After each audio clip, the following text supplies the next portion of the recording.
Love podcasts, hate nonsense. It's the PoliticsJOE podcast, ladies and gentlemen. Woo! What's better than this? It's three boys. Dudes rock. What's better than this? Three white guys talking about free speech. Absolutely. Sean's not white. Finally. Winning combination for a podcast. Yeah, that's true. I have been told. Sean, I think this is the first time that you and I have actually spent a significant portion of time sharing this podcast table together. An entire podcast, yeah. There was a brief moment years ago. Fleeting, wasn't long enough. Was that when I had to A leave? tryst. When you had to leave, Josh Kaplan was on, and I came on for like 10 minutes. In our most popular episode of Yeah. That's an all-timer, that one. Where did you have to go? I think I must have had an interview or something. Because I think that was like an hour and a half. And I was like, I actually have other work obligations to get on with. Domcom, a COVID inquiry, was what you were talking about for the most part. Got you. So I think we're going to do a deep dive today. Yep. Free speech, Kneecap, Hamas, the British government. IRA. Yeah, probably a bit of that. All of which Sean supports. That's important to remember. Important context.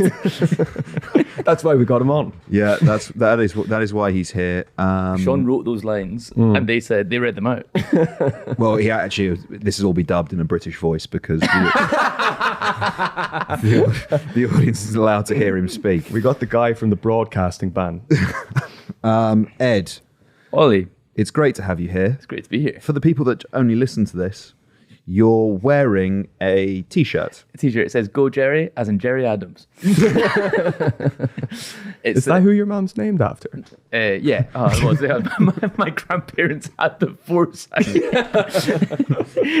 They heard about a young guy in Belfast and thought, I like the guy with that cut. The cut of that guy's jib. No, my mother, Jerry with an I. Jerry with an I, feminine, like Jerry Halliwell, ran the London Marathon yesterday. Congratulations, Jerry. Well done to her. Someone, a listener, has donated to her fundraiser, which is very nice. That's very kind, isn't Yeah. it?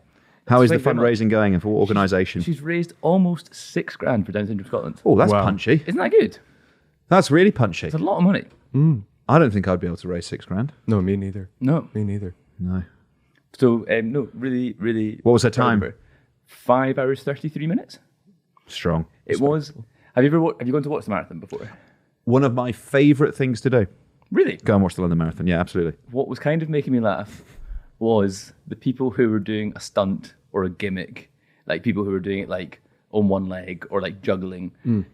You could see just the regret at my own nine. They were like, this fucking sucks. There was one girl who's dressed, you know those costumes like that inflates, like a blow up alligator or something like that. It's got a fan in them that keeps it inflated. Like the dinosaur things. Yes. One of them, a girl in that, came up to my sister on the pavement and she said, can you change the batteries? Because it was deflating and she couldn't see. And so she was just running.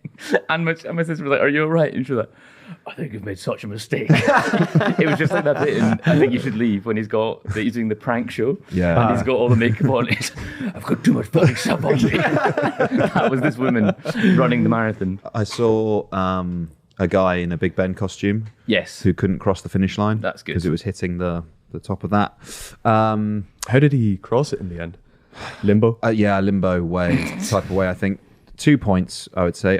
Boris Johnson was inside one of those big blow-up dinosaur costumes this weekend. I bet he was. I don't know if... Not like that. If you follow Carrie Johnson on Instagram, you'll know this. If you don't, you should follow her because you just get little... It's as if Boris Johnson is the long-term boyfriend of one of your mates because, because she posts like a normal person, and so it'll be their kid's birthday party, and you'll be scrolling through, there's a bouncy castle, there's children playing past the parcel, and then all of a sudden there's her and Boris in giant dinosaur costume with like their heads just sticking out, being like, ah. And it's quite a disarming way to see the former Prime Minister. And the other thing I would say about the London Marathon, if you ever want to just fill your cup up a bit. Yeah, 100%. That's why I love going. Even if I don't actually know anyone who's running, but usually you do sort of go around and try and catch them and cheer them on. But I just love standing there and everyone has their name. Just be like, fucking go on, Dave. Yep. Bring it home, son. Yep. 100%. It makes you feel good. It really does make you feel good. My dad shouted, there was one girl walking in front of us, and her name was Laura. My my dad shouted, "Come on, Laura, dig in." And I'm like, I'd have fucking whacked you if you said you standing there, not walking at all. Push through the wall. Push through. Dig. Come on. Halfway. How hard can it be? Instead of just like saying, "Oh, come on, Laura, dig in," I was like, "Oh, go fuck yourself." I'd never once gone to watch that. It's good. Yeah. We'd recommend. No, it is nice if you got a free Sunday, particularly when it's sunny. Just go and stand by the track. I mean, there's obviously tons of pubs and stuff. It doesn't have to be London. Do any marathon site. It's so Any feat of human achievement. energizing to just be there. It genuinely has made me quite emotional on occasion. Just seeing everyone sort of suffering and everyone supporting them. It's really nice. Yeah, the level of human endeavor. Yes. Respecting. Yeah, the credit, it's not the critic who counts, the credit belongs to the man who is actually in the arena. I have a real sort of grind set mentality of being like all these hustlers out here running 26.2 miles. What did you do today? Did you wake up at 4 a.m.? How much Forex trading did they get done? Well, exactly. Yeah. Exactly. Okay. Kneecap. Talking of human endeavour. Yes. Everyone's favourite Irish language rappers. Short list. In the field of many. They are in hot water. It's not like them. Not like them. It's a court of controversy. Yes, sorry. Everyone's favourite non-controversial rap group have unfortunately hit the headlines for totally unexpected reasons. Is there like a sanitized version that goes into schools? They like the idea of like promoting the Irish language, but hate the way Kneecap do it. I'm looking forward to a TD sort of starting a campaign for Irish kids must be forced to listen to Kneecap's first album on repeat in order to appreciate the language and the history. I have heard folk who are teachers in schools in Ireland have recommended, if not played, Kneecap to their students. Yeah, I bet. Like Treecag, the first album, which is far more explicit in like drug, sectarianism, that kind of thing, playing it for classes and translating the lyrics for classes. I think anything that sort of widens access, and I guess it's probably actually Kemi Badenoch will be a shiver will be running down her spine to hear you say this, but anything that makes possibly for teenage children have an interest in a language that they think isn't the coolest thing in the world, and then you see those three giving it the beans. Yeah, you're dead right. It's probably quite a good learning device. They should do that for Latin. A Latin rap group. Right. Okay. A load of Eton boys. Okay. Maybe Sean, you just give us an explainer on what happened at Coachella. Because that's kind of what's booted this all off. Yeah. Because after that, a ton of older gig footage has resurfaced. Yeah, that's the British context to it, right? Is the two events that are being investigated are from gigs that have happened in the UK, but have only really come into the news in the last week after they headlined Coachella last week. The week before last. They headlined Coachella? They were just playing Surely, Coachella. they must They were playing one of the later slots at they didn't- Coachella. they didn't headlined a Coachella. stage. Maybe headlining a smaller stage. Yeah, headlining Big a smaller stage. stage. Yeah. Charlie XCX headlined. Right. Headlined a smaller stage. Green Day headlined. Charlie XCX wanted to headline, Yes. and she wore that sash that Yes. said should have been a headliner or something. I'm tired of Brat Summer. Anyway, that's a different conversation. Last summer. I think she's threatening a new album anyway, isn't she? So Brat Summer will Save it. officially be over. Save it. Brat Autumn. Coming soon. We don't need to go into Charlie XX. Let's stick firmly on the rails. I with actually, Kneecap. clearly, we're having an Irish Republican summer. I'm here for it, bro. Is that not every I'm summer? here for it. Apart from the 12th of July. There's a brief pause in the middle of summer. In Scandinavia, they call it midsummer. In Ireland, we call it parade season. I think every summer is a summer in which to celebrate the gorgeous and proud nation of Ireland. That's why we all kiss Sean on the lips so much. Yeah. As soon as the clocks go forward, we all start kissing Sean. Long may it continue. Absolutely. So they had projected on a screen at Coachella after their set, Israel is committing a genocide in Gaza. The US government is funding the genocide in Gaza by providing weapons, yada, yada, yada. Third slide says, fuck Israel, free Palestine. And it got a lot of traction, particularly on things like Fox News and the like. It should also be said, though, they have been putting slides like that on the background of stages since October 2023.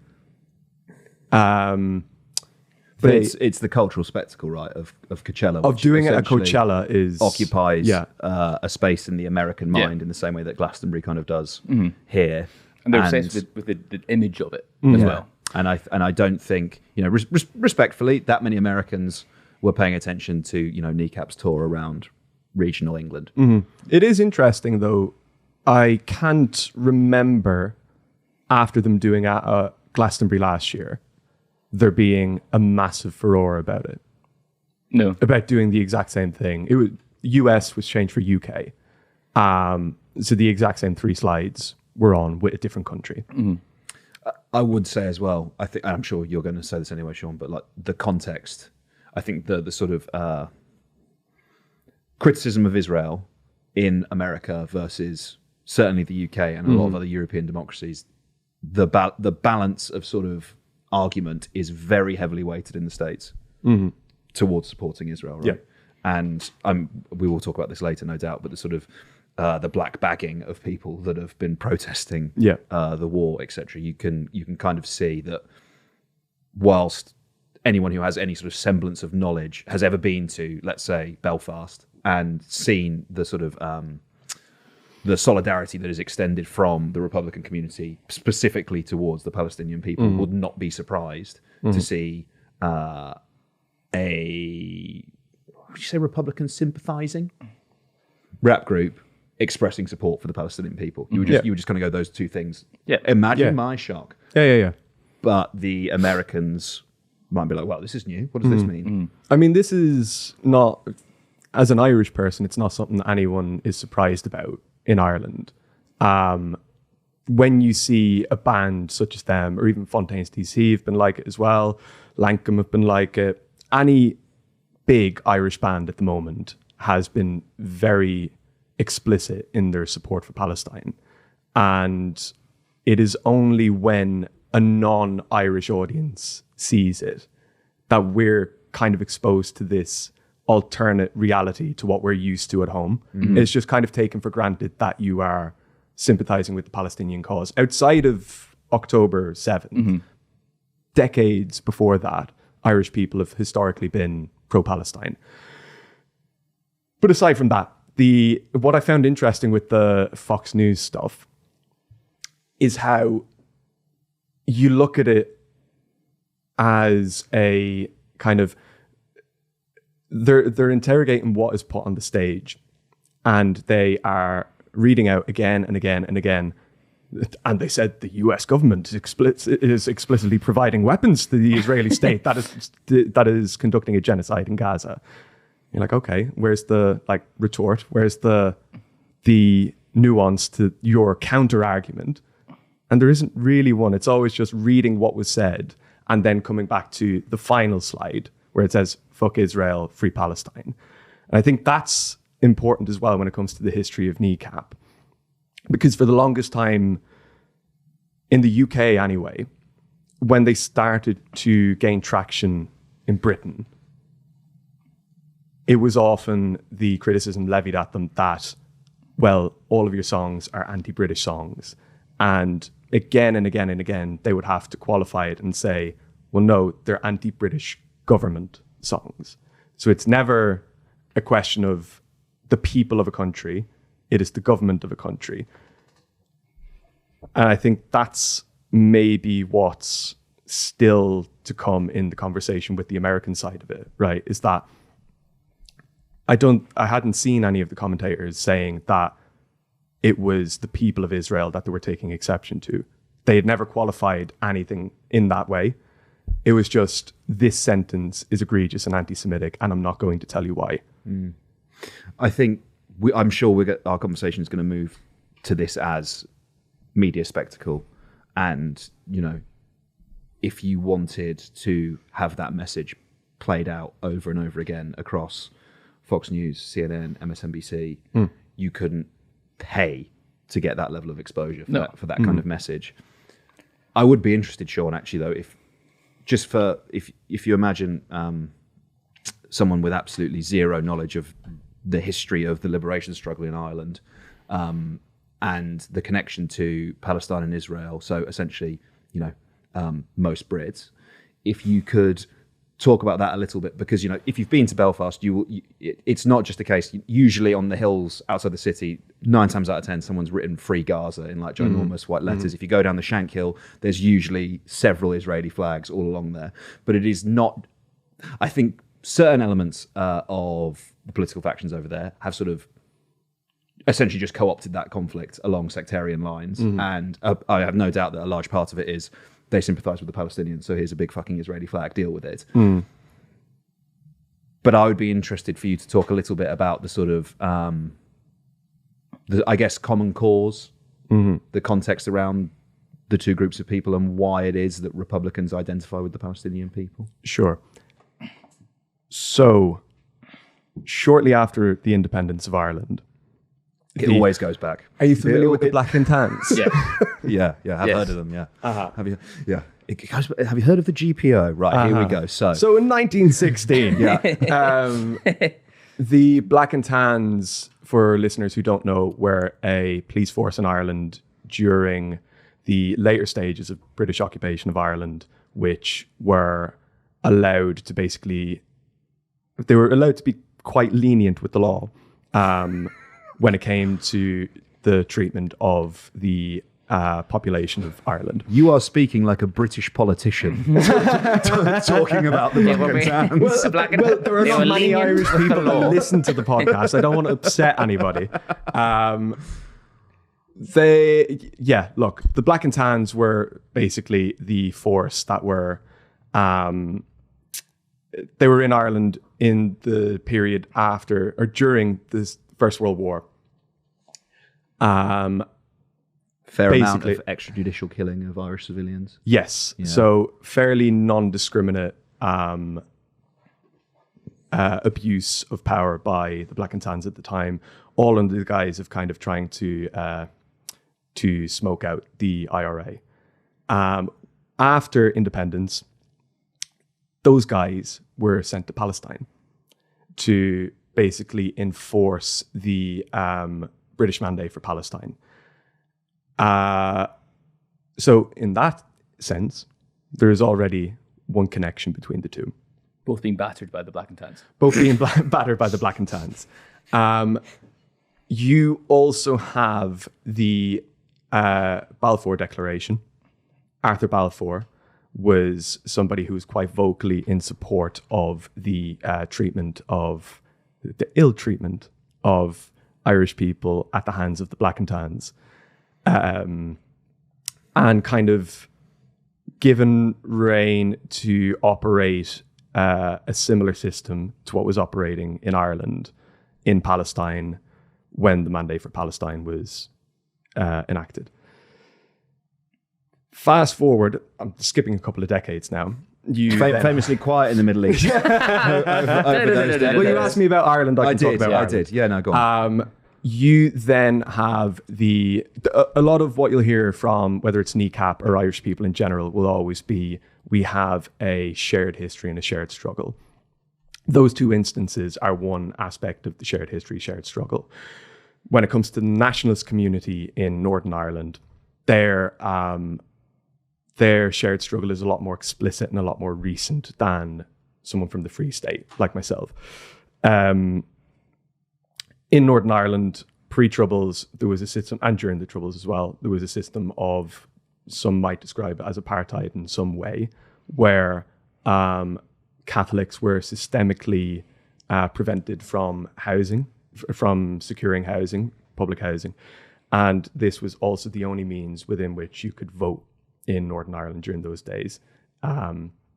So when Northern Ireland was invented, you had the idea that Northern Ireland was going to be created and ensure a Protestant majority in the country at all times. It was explicitly done, right? The creation of these, ghettos is possibly a word you could use, is explicitly done with the intention of preserving a Protestant loyalist majority, always politically, right? Yeah. So there's only 3/4 of Northern Ireland, 2/3 of Northern Ireland is the province of Ulster.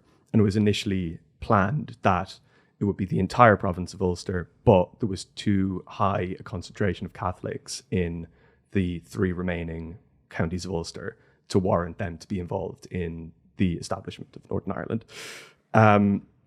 I can't remember off the top of my head now who said it, but there was a British colonel involved in the creation of the State of Israel, who was on record as saying that they wanted to create a little loyal Jewish Ulster in the Middle East when they created the Israeli state. So you have all of these things. I'm jumping around a bit. Sorry, let me go back to Northern Ireland. You're doing a great job, mate. It's all right. In the north, during the Troubles, as I said, you had this system of votes were only allowed to people who owned houses. Catholics were systemically discouraged from having housing. And so it led to the civil rights movement, which led to the Troubles, which led to the IRA doing what they did, the RUC doing what they did, the UVF, the UDA, the UFF, all under the guise of we were the native people of this land. We have been displaced from this land by planters. Do you know what? I'm just realizing it goes back so much further than 1916. Ed, I've made the terminal mistake of asking an Irishman about history. Did you not hear him do? Who shot Michael Collins? Did you not hear Sean on Drake versus Kendrick Lamar? That was Funnily a enough, 45-minute lecture. that one also went back to 1916, I think. But In many ways, it was on the Cromwell. base level, you can talk about the Troubles, and you can say that the Troubles is one of the watershed moments in a kind of a solidarity between the Palestinian people and the nationalists in the north. But history does mimic itself in many ways before the Troubles and even further before the Irish War of Independence. I will just say the Ulster plantations, and I won't go into them because we will be here for a long time. So there's a similar treatment of the Palestinians and the Irish at the hands of respectively Israel and the Brits throughout history. Well, it's initially the Brits in both instances. Yes. And yeah, so the treatment is similar. The method of oppression is near identical, which is what Northern Irish people and Free Staters can both identify with when it comes to the Palestinian struggle. Interestingly, I suspect, I mean, I don't know, I haven't read too much into the history of, the sort of extremist guerrilla Israeli forces that were, well, I actually don't even think you can call them Israeli because I think they possibly predate the formation of the State of Israel. Zionist extremists, and the way that they waged war against the British. Assassination, Hotel bombing, David. Hotel David bombing, etc. I wonder to what extent that was informed by observing the tactics of the Irish Republicans, and whether or not, Collins as the godfather of guerrilla warfare, whether or not it actually informed the way that, fucking the Gun or whoever were trying to wage war against the British as well. Right, let's get back to Kneecap then. So it's fine what they said. Well, all of these reasons are why it's fine. Okay, so if we're just looking at Coachella for a minute and we look at the statement of what they said, I think there's possibly only two things that you could take exception with on a factual basis, depending on your politics, because it is unquestionable, right, that the Americans arm the Israelis. It is a statement of fact. Most steadfast ally. Whether or not a genocide is being committed in Gaza is currently a matter of discussion. I know a lot of people don't see it that way, but it would be remiss of us to point out that there are some pretty serious legal cases ongoing seeking to establish or contest that fact. So that's one. And the other is fuck Israel. But I wouldn't make the mistake of possibly interpreting what is essentially a sort of, a slang expression of distaste for a thing or the conduct of it, rather than the literal blanket interpretation of it, which I suspect is what a lot of outrage right-wing commentators in America are saying, which is essentially, if you say fuck Israel, then you are, a disgusting anti-Semite. Yeah. Do we accept those facts? Yes, and I think you need to look at this as well from, I don't doubt the sincerity at all of what Kneecap are saying, but you also have to acknowledge, it's like what you said, that this is this attention is exactly what they want. If you're a young liberal American, you look at the news and you see Trump fans are outraged about this band, you're like, I'm going to listen to this music right now. Bro, isn't it such an astonishing marketing tactic? And they are playing it. Actually, the most damaging thing they could do to Kneecap is completely ignore it. Yeah. Like, it's just the role they're playing as like we are. It's punk, isn't it? It's like we are saying something shocking in our art for attention. They're just saying fuck the man. Yeah. That's it's just kind of, they are doing the same things which people used to do, like the Sex Pistols. Yeah, I don't. You just reminded me of something, but I don't want to sort of sterilize the politics of their message and say that they are just doing this for. And I know you're not saying that, but I don't want anyone to get it across that they're just doing this for sort of as a media spectacle and as attention, because I do. No, I believe it to be their sincerely held political beliefs, the things that they're saying. But you reminded me of, there's a film called The Legend of Shep Gordon, which is Mike Myers of Austin Powers fame. Shrek. Yes, not the serial killer importantly. from the Halloween franchise, Mike Myers. Didn't know he acted. Didn't know he was a real person. I didn't know he was Alice Cooper's manager. So this guy, Shep Gordon, it's a really interesting documentary, and you should watch it if you have an interest in these things, because he has a really interesting philosophy on life, which is essentially you should just say yes to everything, sort of karmic intention, what goes around comes around, help people, eventually they will help you. He was like Jimi Hendrix and manager for a day, I think. And anyway, so he manages Alice Cooper, and he's trying to figure out how to get the kids to listen to Alice Cooper. And he rationalizes the simplest way to get the teenagers to like Alice Cooper is to make their parents hate him. Yeah. So they get a HGV lorry, they drive it to Piccadilly Circus, they pretend to break down in Piccadilly Circus, and along both sides is this sort of 30-foot long mural of a nude Alice Cooper with a sort of boa constrictor covering his genitalia.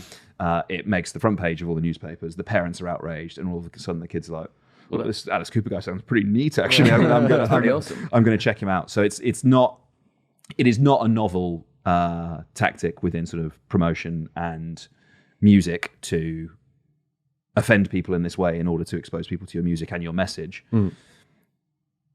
But I wouldn't categorize what Kneecap are doing as that. I think the interesting thing about them is that they're in the nexus of the two, that their political beliefs, their moral beliefs align a lot with that kind of marketing. They're three working class lads from the north. One of them's from Derry, the other two are from Belfast. They are separate from what is understood to be the norm in the north, given that they can all speak Irish. They rap in Irish. They make Irish, we said at the beginning, they make it sexy in a way that Irish has never been. Like when I was in school, when I was learning Irish, it was very tough to get through because there was no cultural touchstone for anything for me. Like reading books that were written in the 1950s, 1960s was as close as you could get to consuming Irish art. Or watching SpongeBob on TG Car.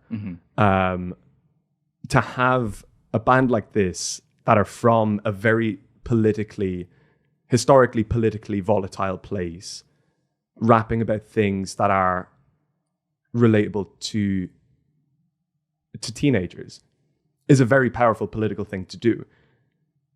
In so doing, they damaged, this is like tangentially related. When they came out in 2017, their first single, Ciarta, has several references to the PSNI being the RUC. The RUC was the police force during the Troubles, and explicit references to using drugs. And it was banned from radio. They were nothing at that point. but it was banned from radio immediately. You could say that they purposely wrote that in a way to be provocative, or you could say these guys are all Gaelgoers and they think that given that they consumed 90s hip hop, given that they've consumed anything that has come out of America, they just wanted to do an Irish version of it. Either could be true. Both could be true. Both could be true. And I think it's interesting that they do blend those two things almost seamlessly.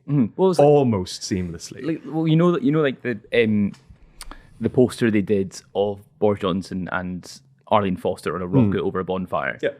Was that a wonderful, wonderful piece of art, or was that this is going to be in the papers? Absolutely, absolutely. It's absolutely. I think it's absolutely both. And I'm not saying that it's a bad thing. It's like if the more people who listen to their art or the music, the more their message gets out. So it's the tactic which they're using to get eyeballs.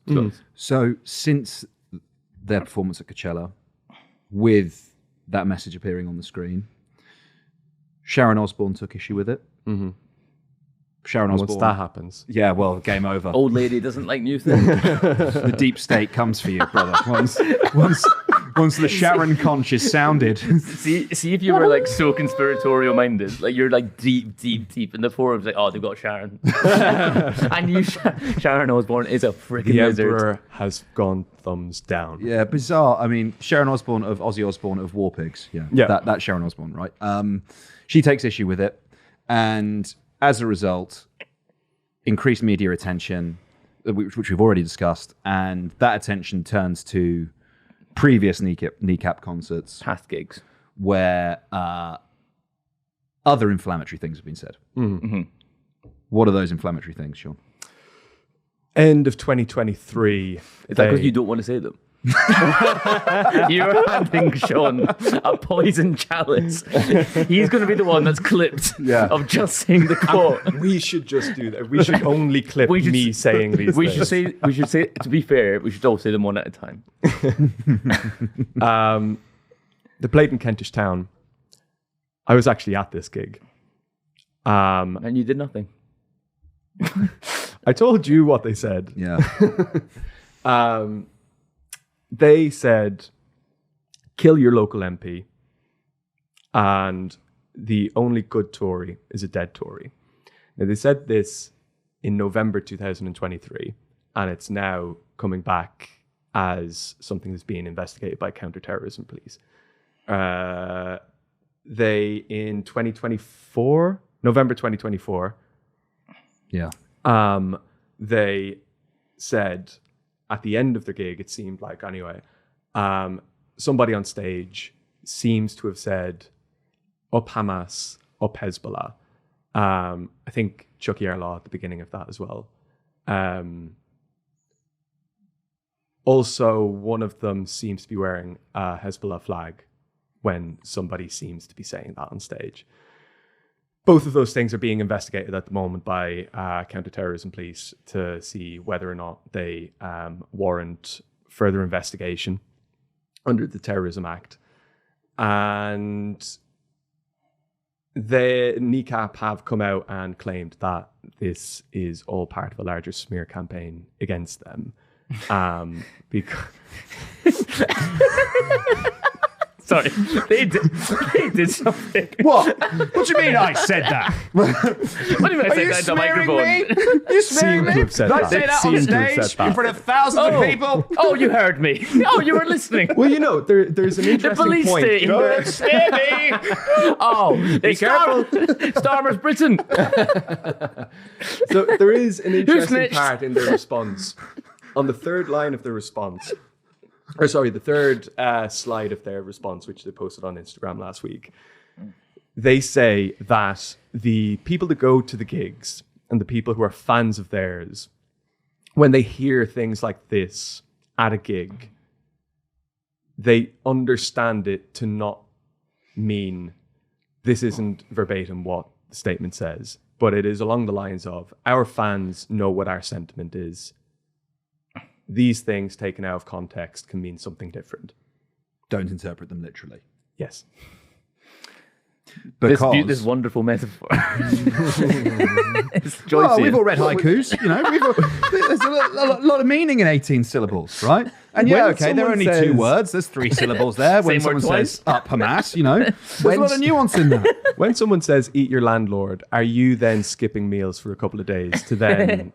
Brother, feast and famine. It's arm at a time. For anyone who doesn't understand, who might not be across why this is so controversial. Sorry, can I just interrupt? I think you two have been really, really ungenerous to the audience and their understanding of contemporary politics. No, look. So Hamas are... But you might know that Hamas are a prescribed terrorist organisation, right? But you might not know that under the Terrorism Act, it is an offence to Sorry. explicitly support them publicly. I thought you were going to explain who Hamas were. No. There is That's some why I interrupted there is you. some assumed knowledge Right. for the audience that they know who Hamas are. You're giving them too much credence. Yeah, far too much. Both Hamas and Hezbollah, they are both prescribed terrorist organisations. So, to the letter of that law, if somebody has said those things, it would appear to be the case that is a criminal offence. I think the question for me is whether or not it should be a criminal offence. And that is where the interesting conversation about free speech is. Because I think it's a conversation about incitement of violence. I think it's a conversation about scope of speech, the impact of speech. And I think the sort of the deeper and broader question is it the role of the state to intervene if they believe that someone is inciting violence? You know, and i.e. the threat of the state's political violence, incarceration, arrest, to prevent you from saying and speaking those things. I don't want to diminish the potential of what they said, or like any good, especially in the context of the MPs have been murdered in Britain in the last 10 years. Yeah, quite regularly. Yeah, and it's like any good Tory is a dead Tory. Kill your local MP. That's like the sentiment is pretty horrendous, and I don't want to diminish that at all. I think the context of where they said it is quite important. They are artists. There is, especially in their performance, like they all perform under stage names. There is a character and a performance element to Kneecap's music. If they're performing in Kentish Town, they are largely performing to British young professionals. They are not, and some Irish people as well.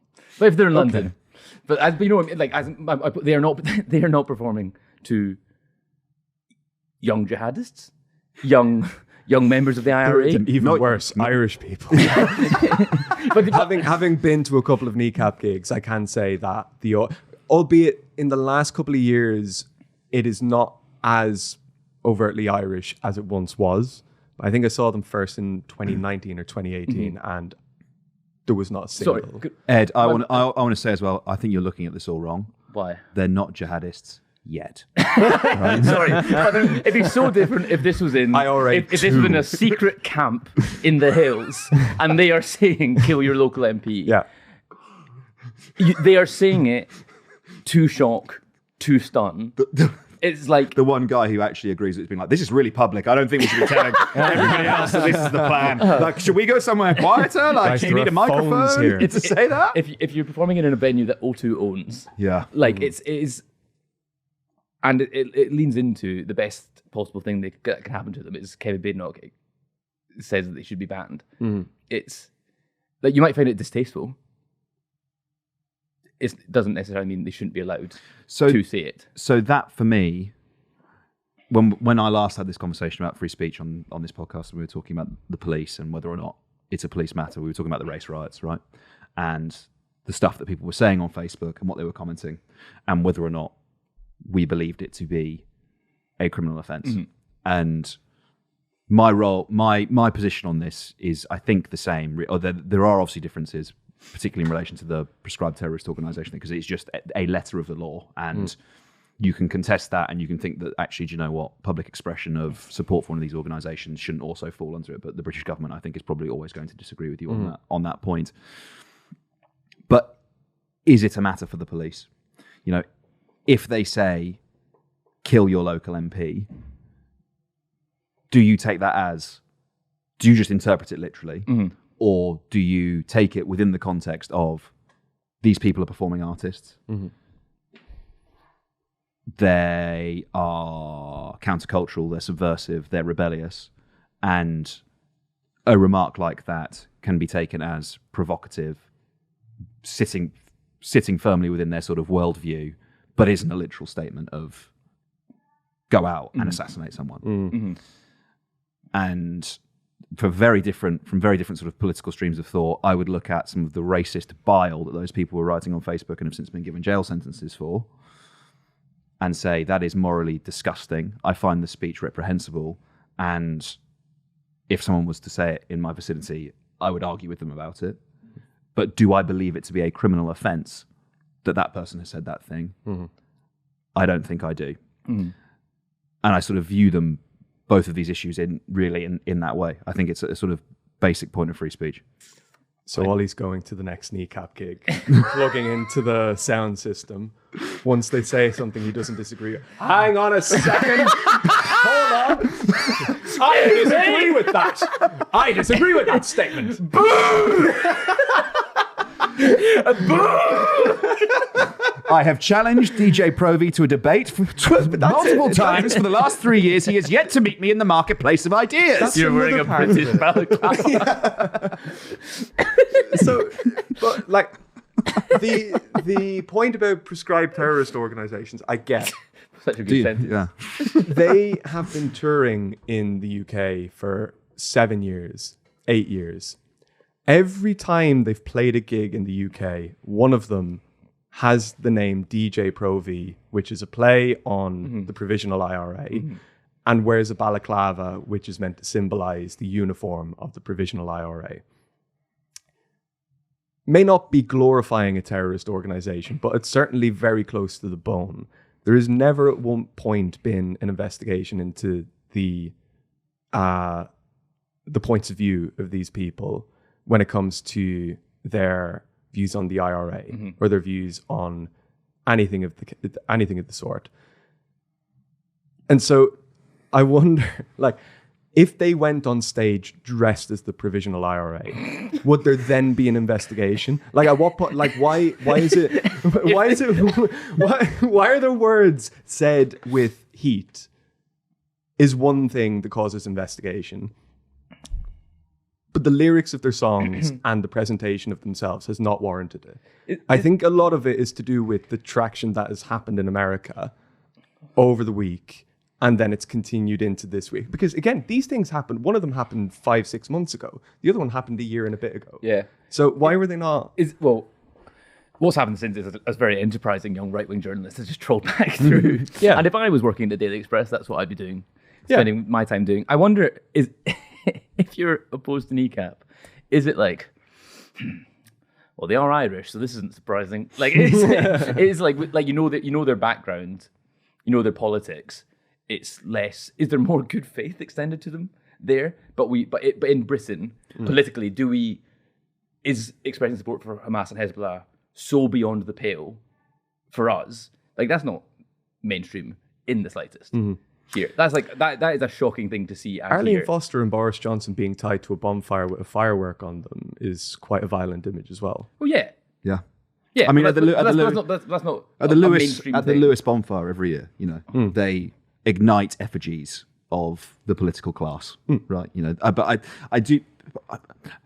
It comes down to politics, doesn't it? Because I think we actually, you know, culturally and relatively speaking, there is actually quite a high threshold for satire in this country and has been for a long time, right? You know, that things like that are just like, okay. And then obviously in an authoritarian state, you would be having a very bad day if you were to do those things. I think it's politics. I think it is not politically expedient in a post Good Friday world to pursue Kneecap over allusions to the Provisional IRA in the courts.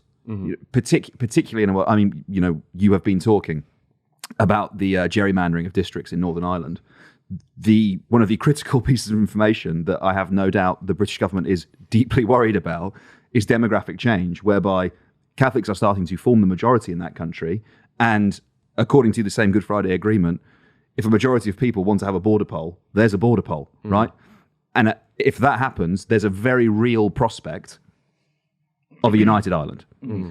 I don't think it suits the British government to attack Kneecap in the courts, and for other very, further more complicated and deeper reasons. I think politically this is why it's going to be so difficult for Starmer, particularly in a world where Musk, Rogan, Vance are all talking about the social media related arrests during the race riots. I actually wouldn't be surprised if the next time JD Vance sees him, he raises this case. Because if you are going to pursue the far right and the extreme right for their public statements, I think you're now backed into a corner where if you don't pursue these guys for somebody saying, up Hamas, up Hezbollah, that are prescribed terrorist organizations, I think that is exactly the sort of thing that's a JD Vance wet dream. Yeah, I don't know. I think you can. I disagree with you about the Facebook posts and this. I think its context is important. They were performing a concert. You are writing in the middle of race riots, burn down a mosque. I think those are separate things. One is a direct incitement to violence. One is contextual. It'd be very difficult for Starmer to make that case publicly to JD Vance. But if that's his argument, he has to just swallow it and make that case to people. But then he's failed to do this at every single opportunity. He's failed to not kowtow to the whims of the far right and people to the right of him. Like he must understand. Everyone, I think the vast majority of people in this country would understand the art and what they're trying to achieve. They might disagree with it. They might absolutely hate it. I'm not suggesting that people in the country have any sympathy for the provision of IRA, because I really think they don't. But they understand it is a performance. And they can't, Starmer just can't just take the shit that JD Vance and the ilk throw him. There's going to be a line where eventually, like, if he's pursuing Kneecap through the courts on the whim of JD Vance, he might as well just hand in his gunner's badge. Let's talk about this context point, right? Because I take what you're saying about there actually being like a civil disobedience. Civil order point, which is part of the reason why the sort of the legal response to the race riots was so quick. Starmer actually did the same thing during the London riots when he was DPP, which is you have to very quickly essentially get someone in prison to be able to send a message to everybody else. This will happen to you if you misbehave. I understand your point, right? There's riots going on and you're saying blow up a mosque, so that's harmful. With the adults in it. Yeah. But in relation to the Hamas and Hezbollah remark, there is a war ongoing right now.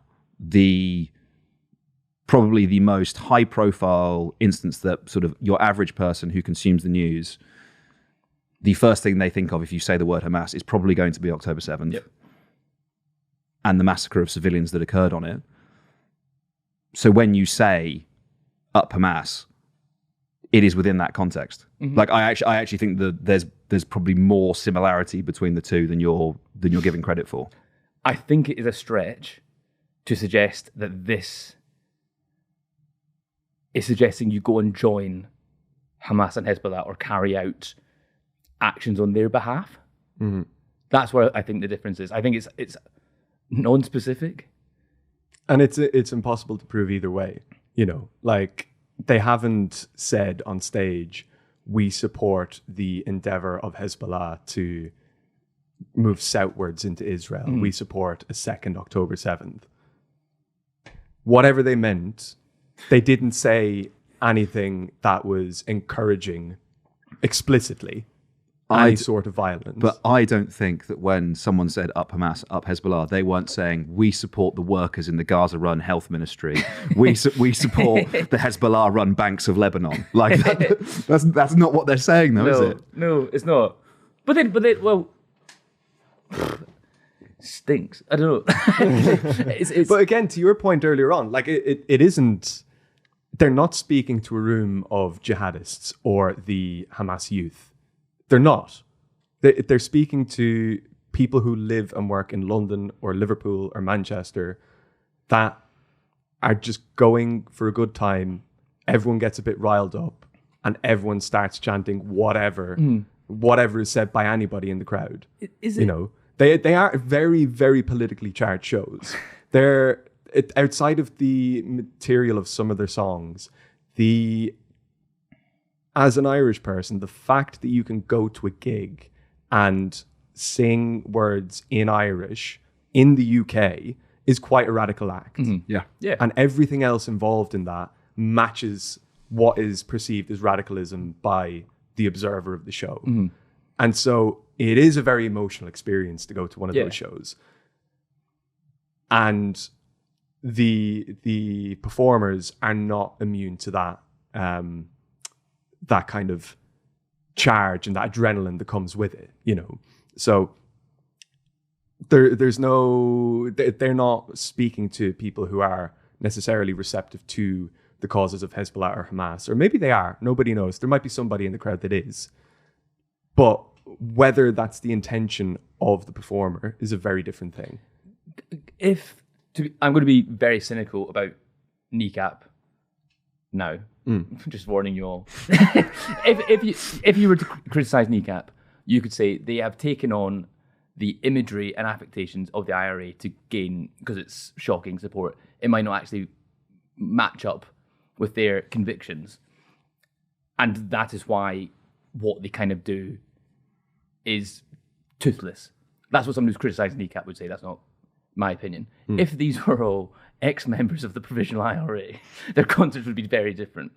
It's like what they're doing is, like, they are, as you know the band Softplay, which used to be Slaves, kind of doing like Radio 1 friendly punk. They supported Kneecap very recently. That's kind of where they are culturally. It's a band that can be as punk as Softplay is not necessarily as radical as people treat them. I don't almost think as the endorsement of one or other person necessarily dictates how politically charged they are as performers. Like, the opposite of that is, like, Hassan had gone on stage with them and has been speaking quite frequently about them the last while. The guy who said that America deserved 9/11, that's the complete opposite to Radio 1 punk. Can I rephrase my point? Yeah. The people criticizing Kneecap are talking about them as if they're Abu Hamza, when in reality they are radio-ready punks that perform with Softplay.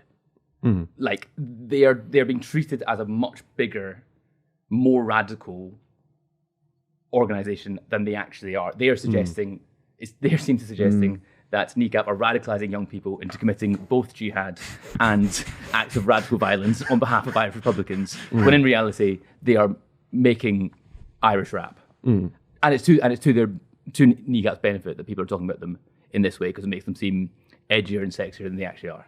They are sexy and edgy, but the association or the way people are condemning them so vehemently does not match up in reality to what they are.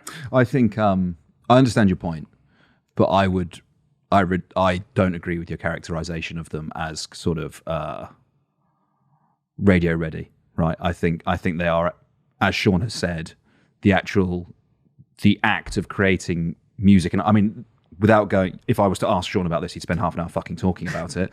But, you know, they've been banned from radio. the very nature of rebel song, right? The appreciation and understanding of the place that music holds in storytelling and Irish history, and the fact that this sounds so stupid to say, but Steve Coogan doing his Bond bit where on that Fake One show where he then sings "Come Out You Black and Tans," which happened 4 or 5 years ago, he very explicitly did it because that song was banned from being played on the BBC, and he genuinely wanted to see if they would broadcast it. This isn't the 70s. This isn't Canary Wharf bombing. This is 21st century Britain. And I don't think that characterization of Kneecap as sort of not that punk is fair. But what I do think all of our points on this are demonstrating to me is the emphasis that's being placed on context, the nuance of, or lack thereof, in 2 words. I disagree. I don't think there's. I don't. They were talking about the film Up. Hamas should be tied to a helium balloon and sent into the sky. That's what that meant. They're Boy Scouts. Yeah, look, that for me is why I don't want to see police and criminal and legal involvement in these matters, because I think it's highly subjective. Mm-hmm. I think you can make compelling arguments either way in a court of law for all of these statements, both in relation to the race riots and in relation to this now.